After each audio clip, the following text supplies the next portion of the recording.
Bună și bine ați venit sau revenit, eu sunt Adina, iar în continuare vă voi arăta cum mi-am făcut o mască facială de protecție expresivă.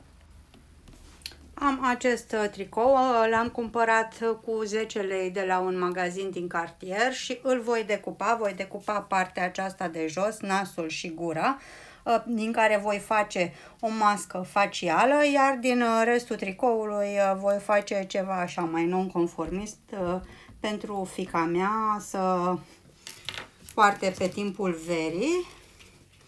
Și să trecem la treabă. L-am așezat aici, mi-am luat o foarfecă, scopul meu este să tai nasul și gura. Voi decupa ochelarii, da?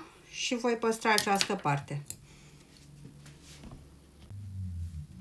Acesta este tricoul, da? Îndepărtez partea pe care o voi folosi pentru mască și partea aceasta, da? O voi decupa, voi face niște franjuri și o voi face legată în talie, astfel încât tricoul să arate ceva de genul ăsta. Voi reveni cu poze cu tutorialul în care am făcut tricoul. Deocamdată să revenim la mască. Am această parte pe care o voi folosi ca față și voi aduce încă o bucată de material alb pe care o voi folosi pentru a completa partea aceasta. Ei bine, căutând prin cutia mea cu materiale am găsit un jersey de culoarea pielii, ceea ce este foarte bine, este un bej, este un jersey destul de gros, îl cumpărasem pentru fustă sau pantalon, da? Și spusesem și înainte, cu cât materialul este, densitatea materialului este mai mare, cu atât protecția va fi mai bună. Voi folosi măsurile de la o mască pe care am făcut-o anterior și voi merge pe 19 cm înălțime. Da, așa că voi măsura așa. Ideal ar fi fost să măsor pe spatele materialului. Așa fac de obicei. Dar voi face așa de această dată. Deci 19 cm ar fi aici și voi mai pune încă 1 centimetru pe care să-l întorc, da? În total voi avea 20.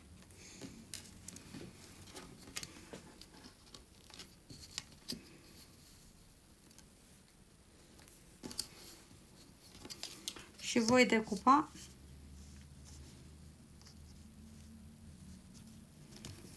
măsor o dată că mi se pare că nu e chiar ok față de margine. Ați auzit-o și pe asistenta Kitty, care este nefericită că stau aici să cos în loc să mă duc să mănânc niște carne. Ok.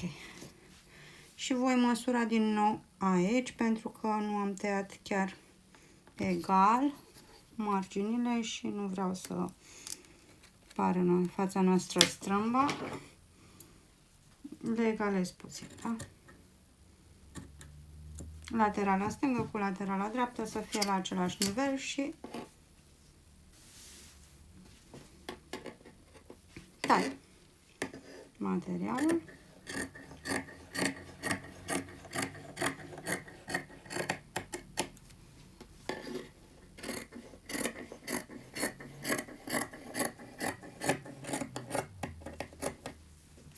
Acesta va fi spatele.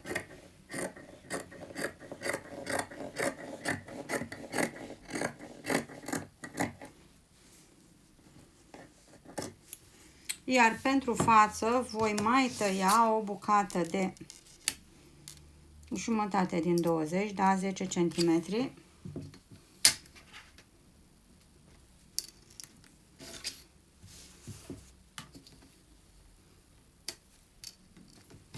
Lățimea va fi aceeași cu cea a feței, 22 de centimetri.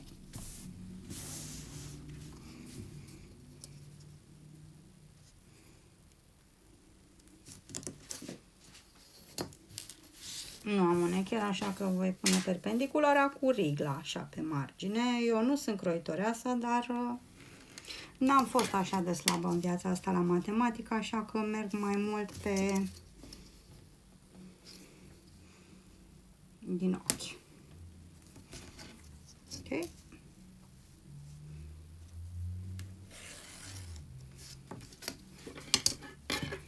Și decupez și această parte.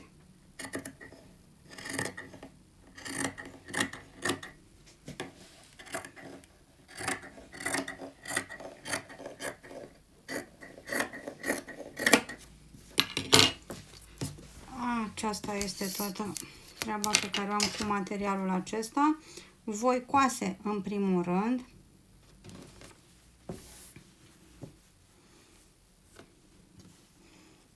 Fixez aici. Bucata aceasta. Și bucata aceasta. Deci voi coase această laterală. Am fixat-o, o voi prinde cu niște ace și o voi coase aici și aici. Iar pe partea aceasta o voi prinde cu niște bandă de tiv, aceea care se lipește cu fierul de călcat. Astfel încât nasul nostru să nu fluture, îl voi lipi cu acest tip de bandă dublu adezivă, da? Este cea pe care o folosim în general pentru tivuri, se încălzește cu fierul și se lipește. Eu pe acestea le-am cumpărat de la Lidl. La Lidl periodic mai au produse din aceste accesorii pentru croitorie. Ce mă enervează la această bandă este faptul că e greu de desprins la margini de cele mai multe ori. Am reușit. Voi prinde în primul rând nasul.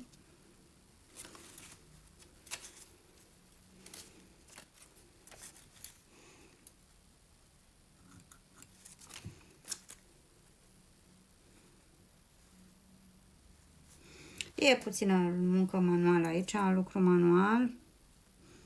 Dacă vrem să iasă bine, trebuie să avem și un pic de răbdare. Deci am spus, întâi nasul, e foarte important nasul, îl acoperi, bineînțeles, cu bucată de pânză și cu fierul de călcat încălzit. Lipim bine, bine nasul nostru. Op, s-a lipit un pic și pânza noastră, nu-i nimic. Da, iată, nasul nostru nu mai este în vânt și voi pune în continuare. Acum că totul este fixat, pot să îndepărtez acele din lateral și voi fixa și pe partea aceasta.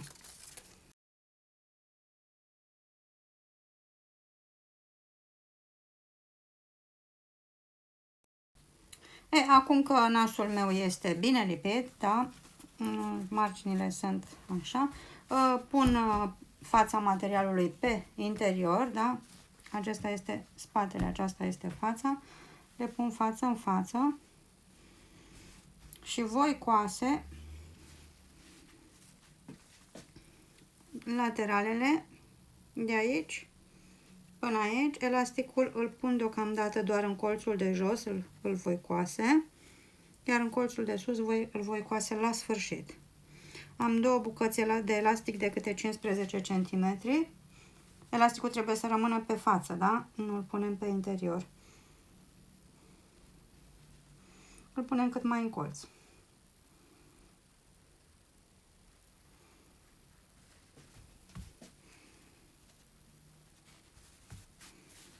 Voi fixa puțin materialul pentru a fi mai ușor la cusut, că nu sunt expertă.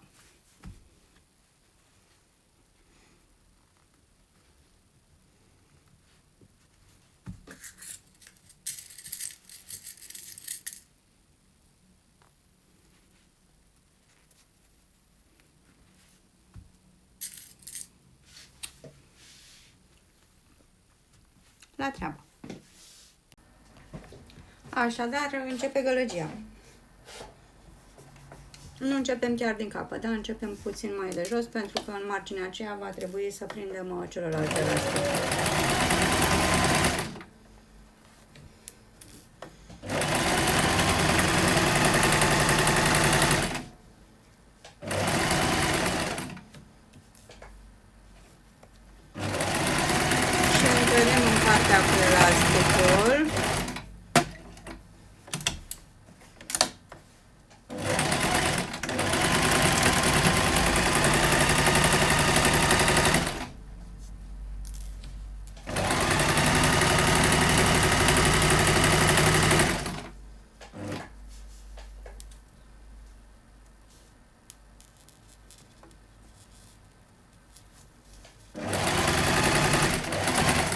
La fel și aici, împărțim cu elasticul.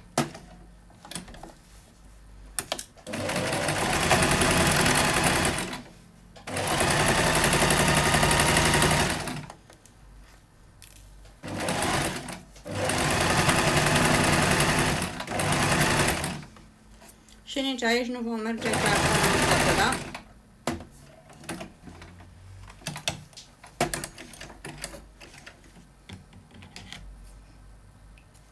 Acum îmi voi fixa elasticul și pe partea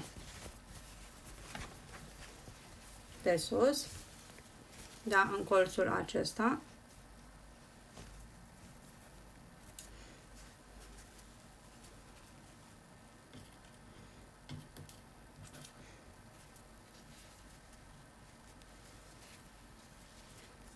Și pe celălalt îl prind cu ac.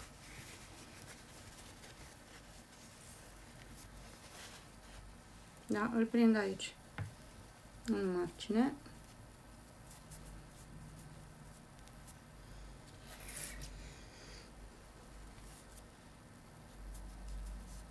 Și voi continua să cos mai puțin partea aceasta.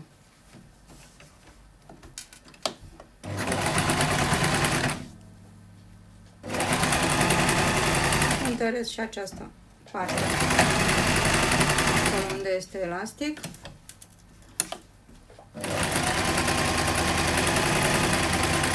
Dar și aici mă opresc, îmi las o margine în mijloc.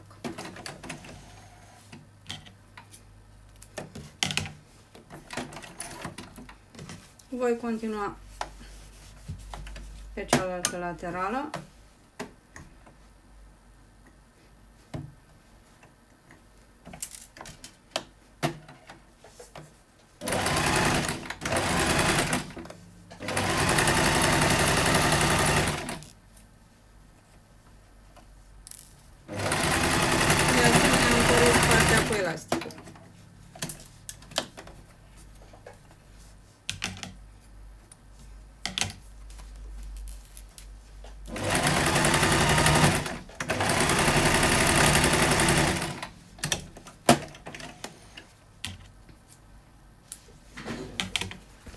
Am terminat de cusut marginile, îndepărtez capetele de ață ca să rămână frumos. Nu să rămână urât în jur, pentru că nu lucrez tocmai curat. De aceea îmi place și întorc masca pe față.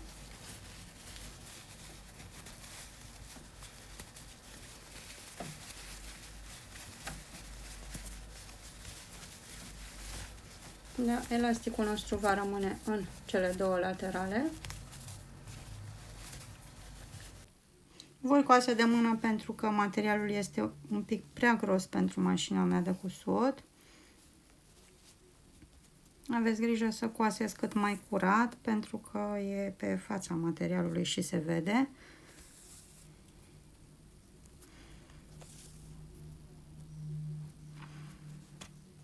Nu trebuie cusută foarte tare că nu trage nimeni de ea. Puțin în partea de jos și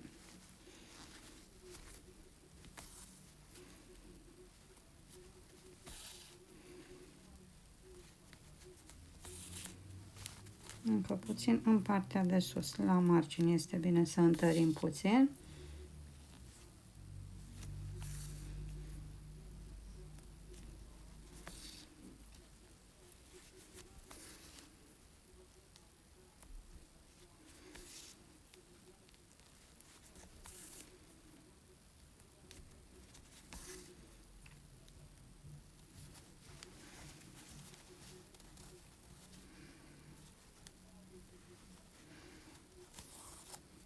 Voi încheia pe dos, da? Aici unde nu se vede.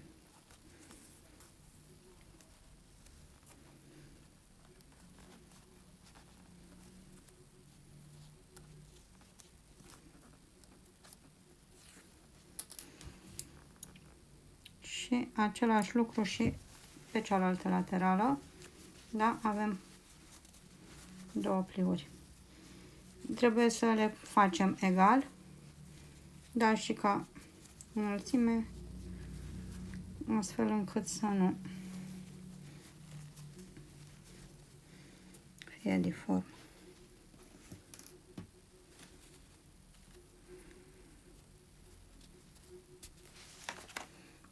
Fac nod la ață.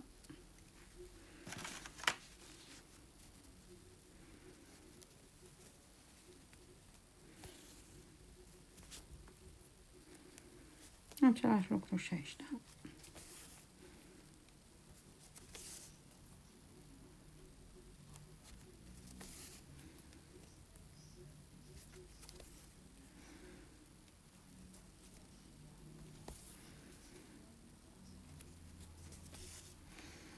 Și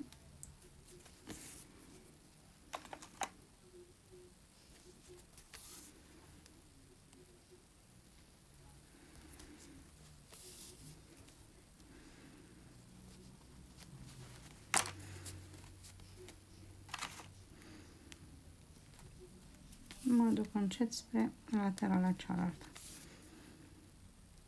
Dacă aveți o mașină profesionistă, puteți să coașteți evident de mașină aceste pliuri.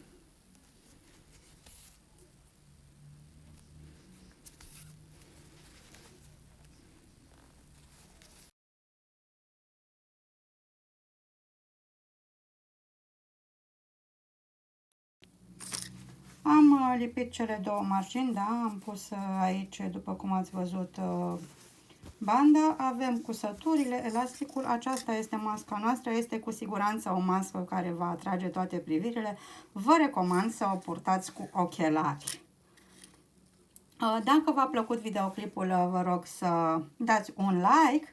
Dacă vreți să fiți la curent cu ceea ce postez, folosiți butonul de subscribe. Voi reveni cu alte idei de măști cu mimică, să spun așa. Sper că ideea mea vă va da un imbold astfel încât să căutați prin tricourile vechi pe care le aveți prin casă și să vă faceți și voi măști expresive și sper să vedem mult mai multe măști vesele pe stradă. Vă aștept cu alte modele.